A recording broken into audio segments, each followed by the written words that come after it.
Your spiritual energy is the force that animates your mind or your thoughts, your emotions, and your nervous system. Peace. My name is Trinity, and on this channel I talk about African spirituality and self-improvement. Today we're going to talk about the top 3 ways for you to increase your spiritual energy. And make sure you watch to the end.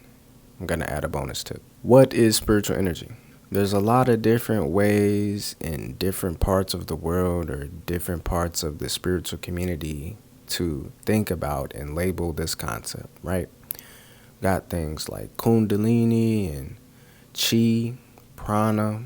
I like to keep it simple. I like to keep it scientific. And when we're talking about increasing this energy, what we're really saying is, how do I decrease the resistance that I have to that energy, right?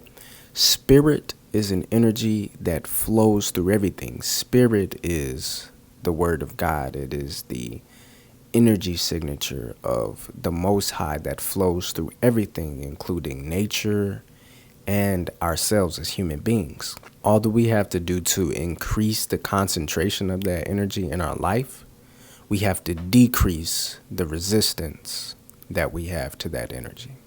Okay, so what are the 3 ways to decrease our resistance to spirit? When it comes to the mind, right, the mental realm, we're going to journal. I like to do something called a brain dump, where I just, as the name suggests, dump whatever's on my mind. It doesn't have to make sense. It doesn't have to be full sentences. Simply just writing whatever is coming to my mind. The key is to not think about it. Sit down and do a session like that. And just write and write and write and write. And what this is going to allow you to do to, number 1, clear your mind.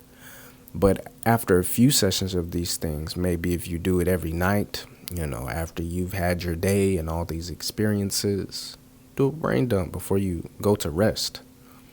Get all those things off your mind. And then as you begin to reflect on these sessions here, you'll see themes that are popping up, right? And within those themes, you'll be able to identify certain mental noise that you have going on.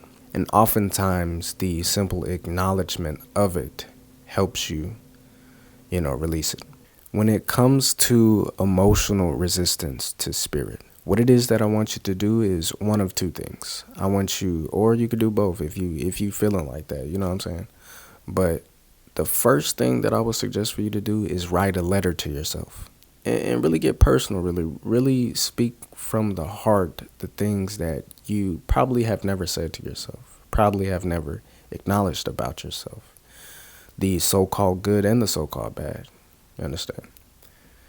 Another variation of that is people in relationships that weigh on you and have weighed on you for a while. You can also write letters to those people, not to be, shared or sent, but to get that out. And an extra thing that I like to do with, letters to other people is I like to burn them after I'm done writing. The second thing that you can do to remove your emotional resistance to spirit is make art.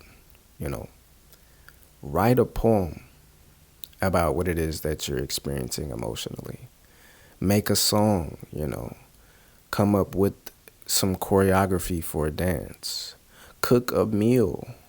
There's many different ways to approach that depending on, what your creative gifts are and where your creative interests may lie. You may be a painter, but the key is to express yourself here. In order to remove emotional resistance, you have to express yourself as you are without shame, guilt, or, sugarcoating.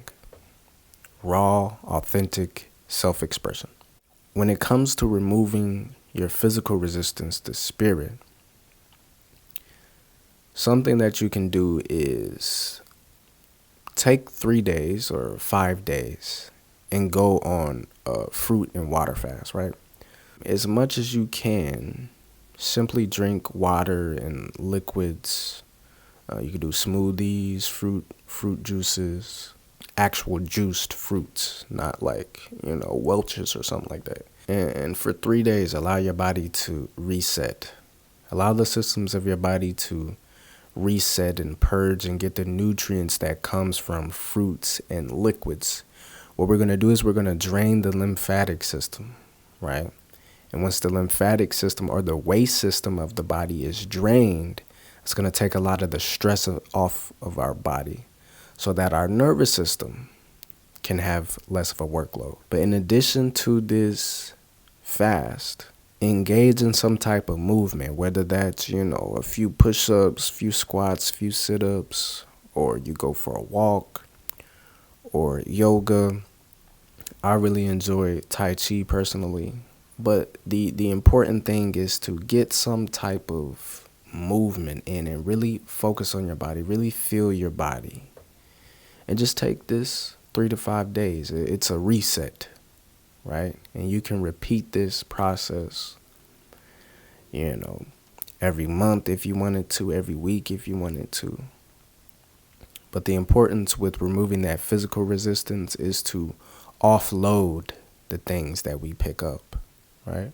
And if you have stuck around to the end, the last bonus tip that I'm going to give you is to use spiritual tools and to be mindful of your spiritual hygiene, right? In the description, you'll find a link to my spiritual toolkit video, but simply using things like sage, Palo Santo, incense, doing a spiritual bath with, natural herbs. I've been enjoying doing sage, mint, and bay leaves. When you attend to your spiritual hygiene and you use spiritual tools, these things interact with all of your energy on all dimensions, right? Because like we said in the beginning, spirit is that energy that emanates all dimensions, right? It's the energy that flows through your physical body, your emotional body, your mental body, right? It is the essence of God that animates everything in nature, right? So engaging with spiritual tools and being mindful of your spiritual hygiene will help you out along the process of increasing your spiritual energy. With that said, I'm wishing you all a blessed journey and a blessed rest of your day. And until next time, peace.